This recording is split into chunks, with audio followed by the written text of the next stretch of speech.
tụi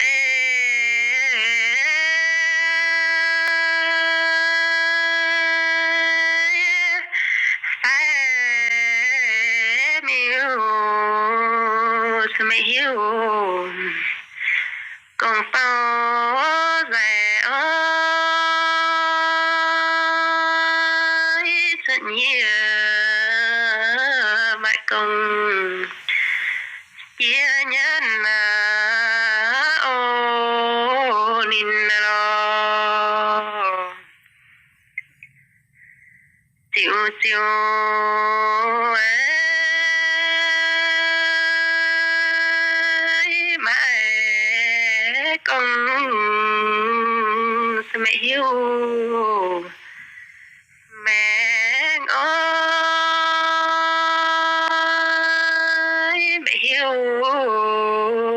mẹ ăn hai nhân là con nhà chiều là